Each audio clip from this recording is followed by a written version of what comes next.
Mengejutkan, Doktif temani mantan karyawan Dr. Richard Lee mengungkap dugaan Dr. Richard Lee melakukan pengoplosan terhadap brand produk tertentu.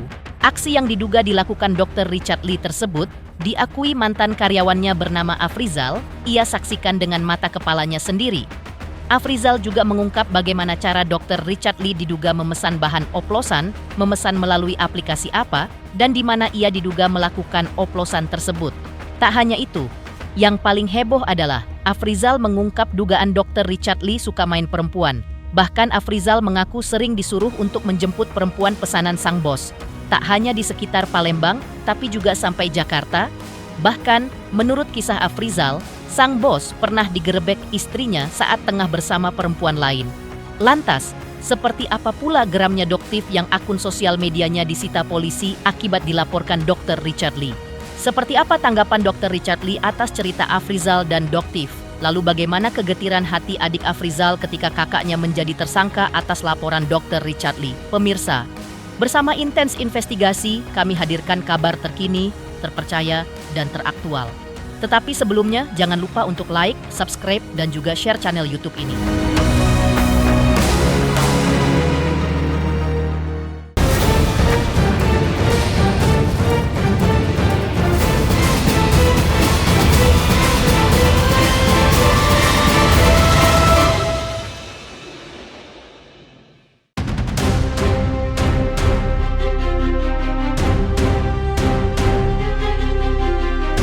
Prahara antara Dr. Richard Lee versus Doktif dan Afrizal yang adalah mantan karyawan Dr. Richard Lee kembali membara. Hal itu terjadi pasca Afrizal bebas dari penjara karena sebelumnya dituduh melakukan pemerasan terhadap Dr. Richard Lee. Kini Afrizal tampak bersekutu dengan Doktif. Doktif sebelumnya dilaporkan Dr. Richard Lee ke Polres Metro Jakarta Selatan. Proses penyidikan oleh polisi membuat akun sosial media Doktif disita. Di hadapan tim Intens Investigasi dan Doktif di Palembang kemarin, Afrizal menceritakan bagaimana ia sampai di penjara atas laporan dugaan pemerasan oleh Dr. Richard Lee. Menurut Afrizal, tuduhan pemerasan bermula ketika ia meminta bantuan uang kepada Dr. Richard Lee sebanyak 2 juta rupiah untuk modal usaha di Palembang. Sebagai kompensasinya, rahasia Dr. Richard Lee terkait dugaan melakukan oplosan produk tertentu ia akan tutupi. Pasalnya, aksi yang diduga dilakukan Dr. Richard Lee tersebut, menurut Afrizal, ia lihat dengan mata kepalanya sendiri. Di sini saya akan menceritakan mengapa saya bisa dijadikan seorang tersangka pemerasan. Ya, tersangka karena pemerasan dimasukkan pasal pemerasan atas laporan DRL. Pada saat saya resign tahun 2022 itu saya meminta bantuan. Sebetulnya saya meminta bantuan dengan DRL atas apa rahasia yang saya ketahui, atas keburukan, kejahatan yang dia lakukan. Saya mengetahui, saya hanya bilang tolong bantu saya, Dok, saya mau buka usaha kecil-kecilan. Saya bilang, saya sertakanlah dengan foto-foto bukti yang saya punya atas perbuatan ya seperti dia mencampur produk saya Helwa. Saya kurang mengerti produk Helwa itu apa, entah body lotion, entah krim malam, saya kurang ngerti. Saya nggak tahu. Yang pastinya saya mengetahui DRL mencampurkan zat yang berbahaya ke dalam produk sahnya Helwa.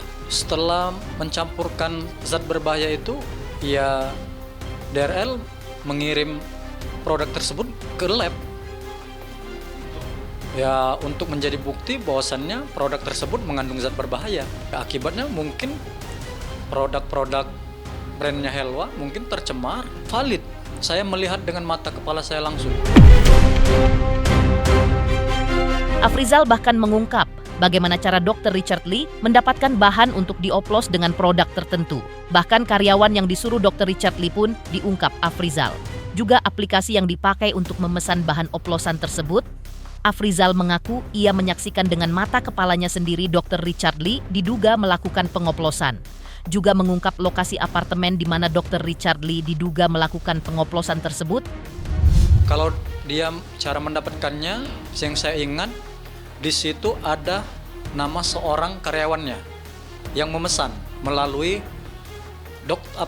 aplikasi Halodoc. Ya, yang menyuruh pasti beliau, tidak akan mungkin karyawan tersebut punya inisiatif sendiri. Inisialnya T, si DRL-nya, iya. Richard ini Langsung setelah dibeli oleh si T, iya. DRL. Iya, yang mengoplos itu DRL langsung. Iya. Pak Rizal Lihat dengan mata kepala saya sendiri. Dia melakukannya sendiri. Melakukannya sendiri. Iya. Dan diketahui oleh Pak Rizal. Saya mengetahuinya. Pak Rizal siapa lagi? Pada saat itu hanya saya yang mengetahui. Di sebuah apartemen di Jakarta Selatan, Mega Kuningan. Ini dia. Apa ngontrak atau gimana? Enggak, pada saat itu apartemen yang milik dia belum jadi. Dia ditempatkan di apartemen sementara. Saat itu setelah dimasukkan itu zat berbahaya itu, Faraquin itu, itu produk itu terus dimasukkan ke dalam lab.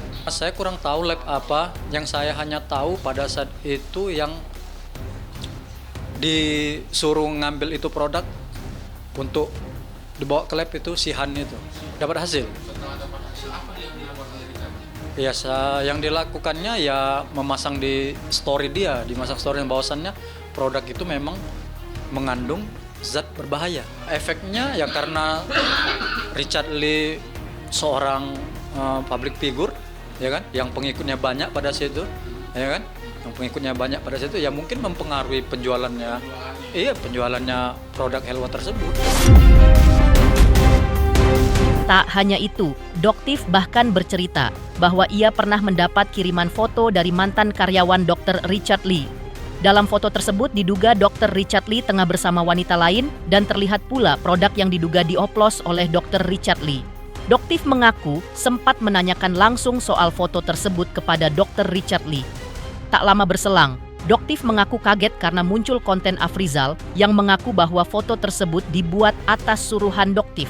Padahal ketika itu ia tidak mengenal Afrizal. Doktif baru mengenal Afrizal di tahanan. Dan sejak itu Afrizal juga mengungkap bahwa Dr. Richard Lee pun diduga sering bermain perempuan. Afrizal bahkan mengaku sering disuruh Dr. Richard Lee menjemput perempuan pesanannya tak hanya di Palembang tapi juga di Jakarta. Dan menurut Afrizal, santer pula cerita di kalangan karyawan Dr. Richard Lee bahwa sang bos pernah digerebek sang istri tengah bersama perempuan lain di kliniknya. Kisah itu berujung dipecatnya karyawan tersebut yang kabarnya masih menjadi simpanan sang bos. Doktif akan menceritakan versi dari gambar yang dikirimkan ke Doktif tetapi bukan melalui Pak Afrizal. Jadi di sini Doktif akan menceritakan ke teman-teman versi gambar ya yang tadi beliau ceritakan. Doktif mendapatkan gambar tersebut bukan dari Pak Afrizal tapi dari mantan DRL yang pernah bekerja di kliniknya beliau ya. Tidak bisa disebutkan ya. Oke. Jadi anonim lah. Cerita ke Doktif dan dikirimkan bukti-buktinya, foto-fotonya ke Doktif. Sudah tidak. Mungkin sekitar 2 bulan yang lalu. Betul, 2 bulan yang lalu. Karena informan ini juga merasa jengah ya. Karena tahu banget bagaimana karakter DLL ini yang sangat manipulatif. Nggak kenal sama sekali. Paling kenal ini. Ya, setelah saya menjadi tahanan. Menjadi tahanan kapan? Tanggal 20 setelah video itu Diupload oleh Richard sama DRL lah. Nah, pada saat itu Doktif bikin konten dan menanyakan ke DRL, apakah betul ini adalah foto kamu bersama dengan wanita lain? Karena selama ini kan image yang dibentuk oleh DRL adalah pembela wanita. Itu satu konten. Jadi ada foto dia bersama dengan wanita lain dan ada satu foto dia pada saat bukan foto dia, ada oplosan. Jadi ada brand Helwa body lotion dengan Reva Queen. Bukan. Foto barang yang dioplos.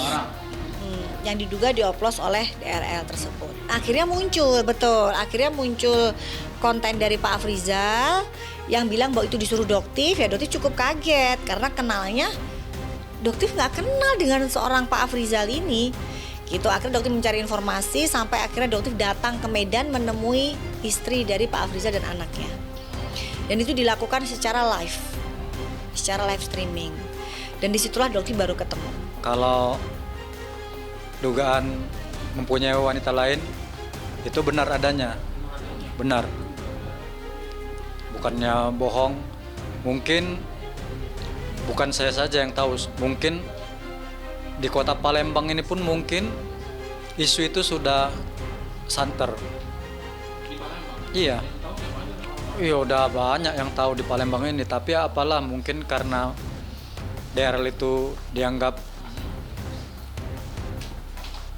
manusia setengah dewa ya kan, ya, yang selalu dipuja, yang selalu benar, yang selalu baik gitu kan.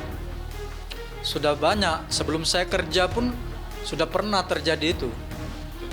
Terjadi permasalahan perempuan ini.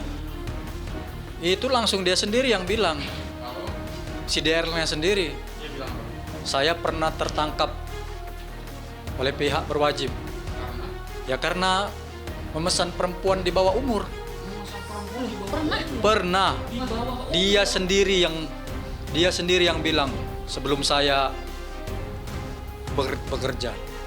sebelum bekerja. Iya mau diinterview lah gitu ya kan. Ah. Dia- Kejadian ini belum saya lihat di mata kepala sendiri. Ini saya sama dia diceritain. bahwa dia Pernah pernah ketangkep karena perempuan dia perempuan di bawah umur.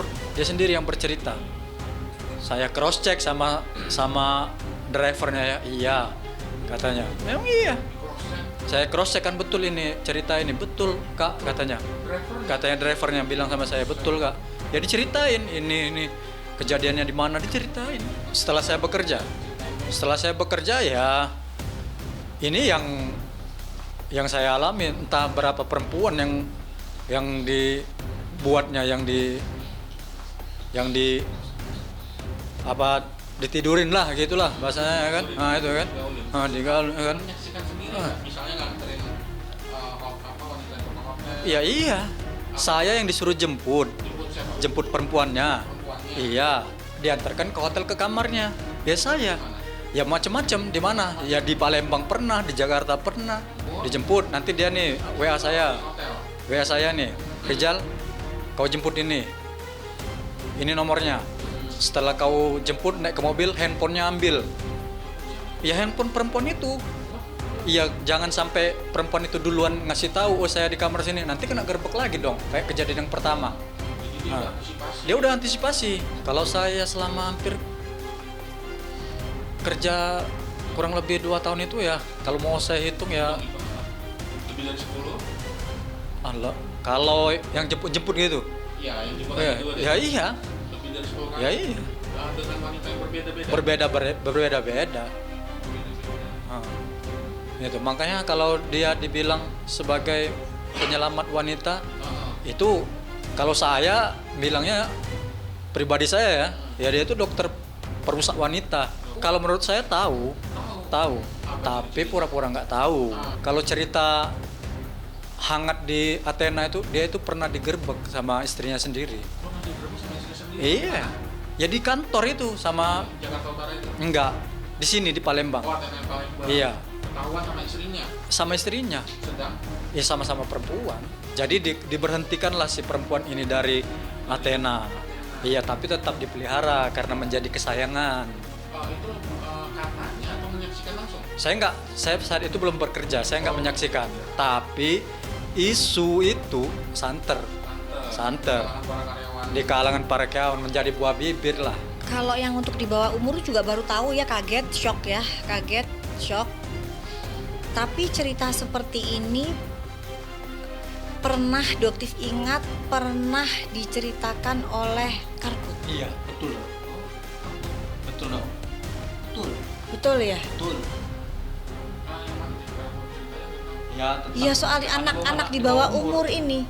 Ini pernah diceritakan oleh Karput pada saat itu, cuman tidak ada yang percaya dengan omongan Karput pada saat Nggak itu. ada, karena Termasuk pada- Doktif tidak percaya pada saat itu. Karena pada situ Ibu Karput sedang dijelek-jelek apa kayak mana lah, sedang Lagi lagi benar-benar jelek, di framing iya, buruk. buruk. Di framing buruk. Kartika Putri pada saat itu memang di framing citranya sangat buruk.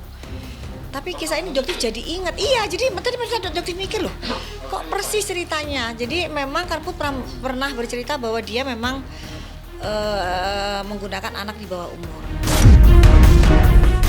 Afrizal tampak tak takut dengan pengakuan yang dibuatnya.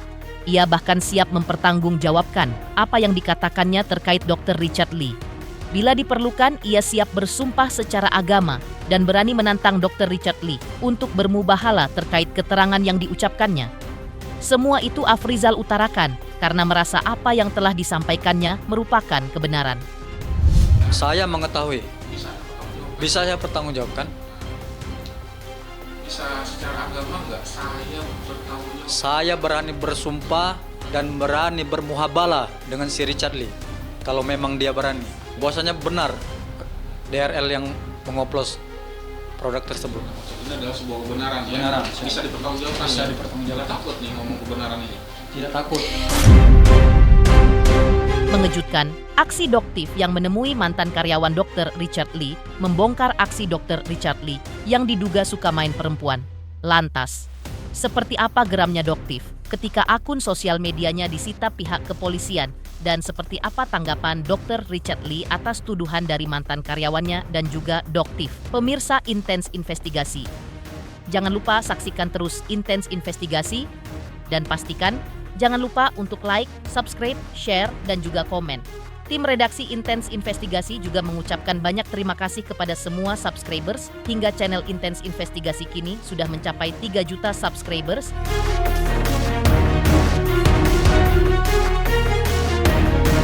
Selamat untuk Intens Investigasi karena sudah mencapai 3 juta subscribers di YouTube.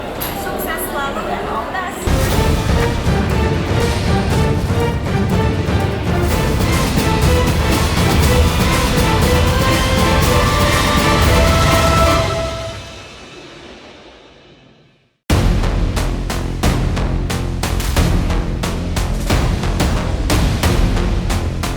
Prahara Dr. Richard Lee versus Doktif dan Afrizal belum selesai.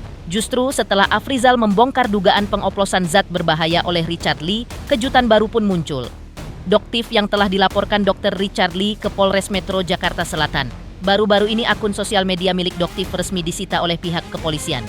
Langkah hukum ini membuat Doktif merasa kaget. Doktif menilai langkah tersebut bukan semata proses hukum, tapi bagian upaya membungkam suara kebenaran yang selama ini ia gemakan. Dengan nada lantang dan penuh keberanian, Doktif pun melontarkan pernyataan tegas kepada publik.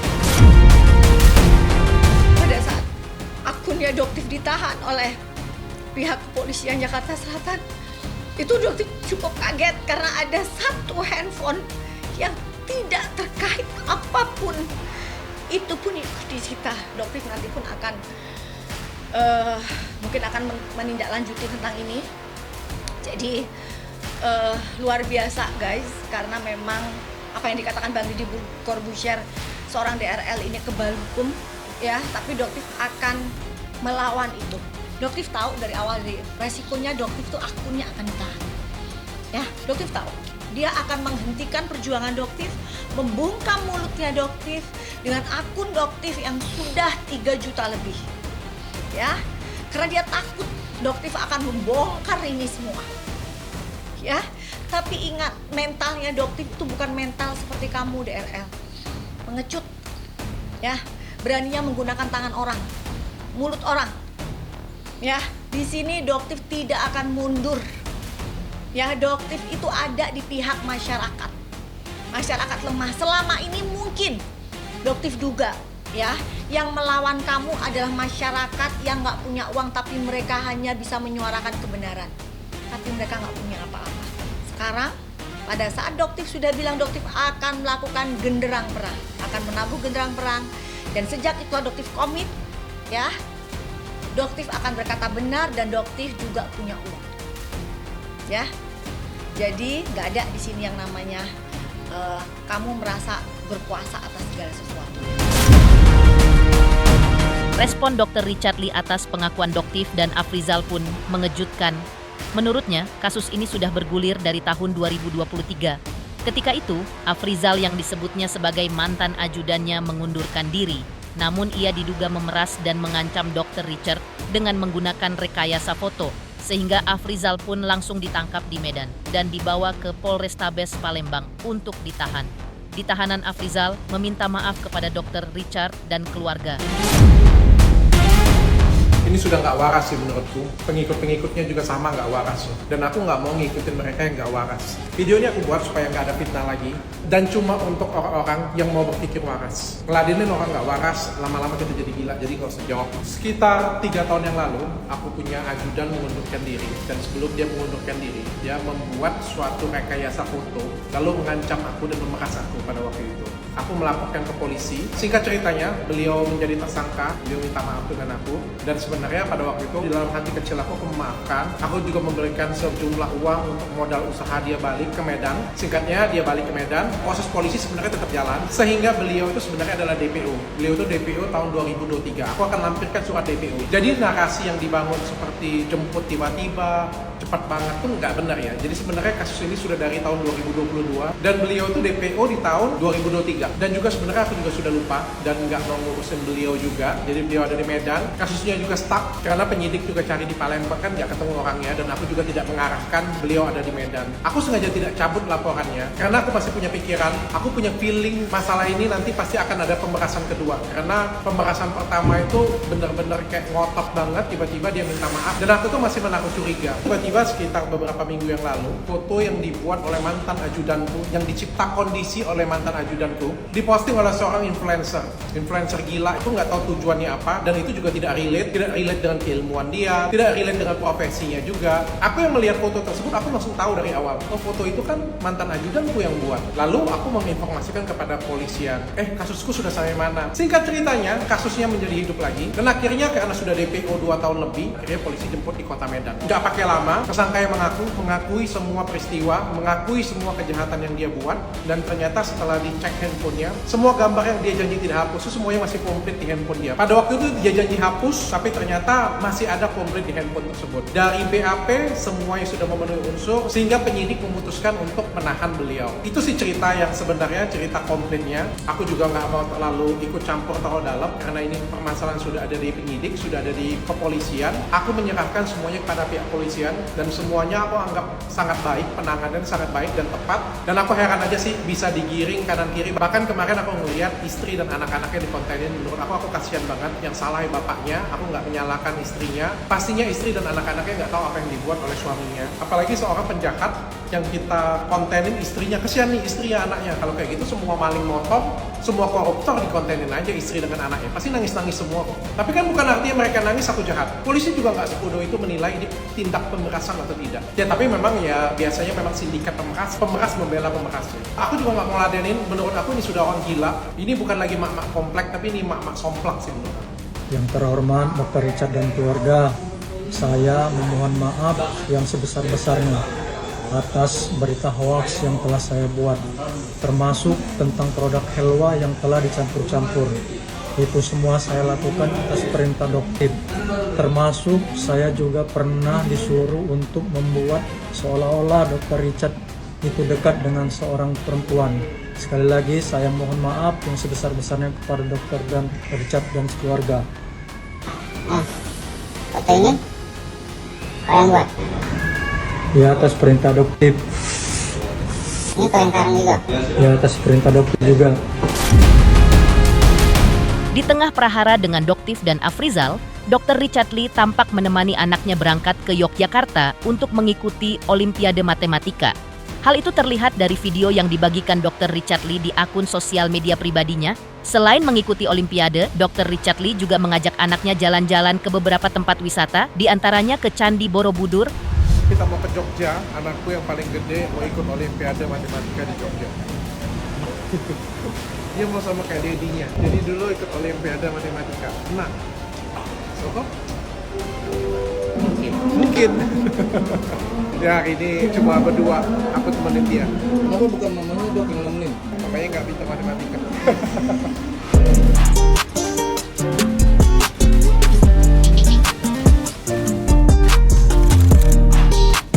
Cuma bedanya, aku dulu tuh ikut Olimpiade pas SMA.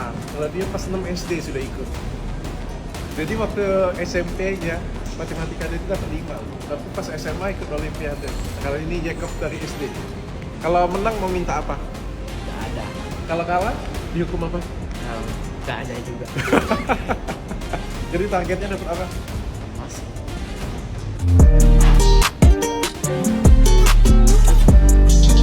Dia tanya Dedi di sini. Karena ada peraturan anak-anak nggak boleh naik bisnis. Jadi bapaknya terpaksa punya ekonomi. Kenapa bikin peraturan itu? Anak-anak nggak boleh. Nanti kalau sudah bisa cari duit sendiri, udah kaya, baru naik bisnis. Oke? Tapi hari ini jadi temenin.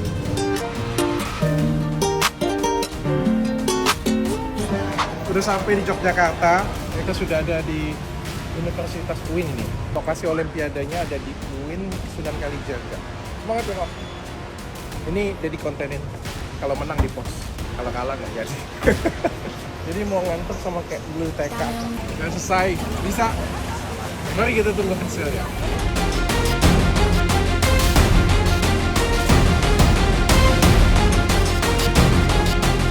Mengejutkan, kekesalan Doktif karena akun sosial media hingga 1 unit handphonenya disita polisi. Lantas, seperti apa pula kesedihan keluarga Afrizal ketika anggota keluarga mereka ditangkap dan menjadi tersangka atas laporan Dr. Richard Lee? Pemirsa Intens Investigasi, jangan lupa saksikan terus Intens Investigasi dan pastikan jangan lupa untuk like, subscribe, share, dan juga komen. Tim redaksi Intens Investigasi juga mengucapkan banyak terima kasih kepada semua subscribers hingga channel Intens Investigasi kini sudah mencapai 3 juta subscribers.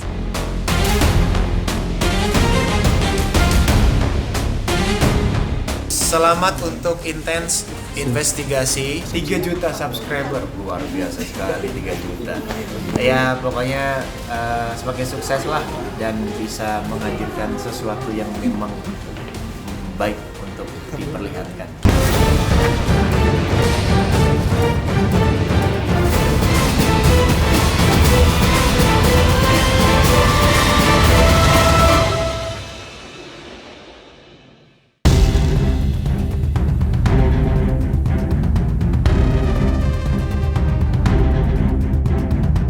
Status tersangka yang menyelimuti Afrizal atas laporan polisi Dr. Richard Lee membuat kakaknya dirundung rasa sedih.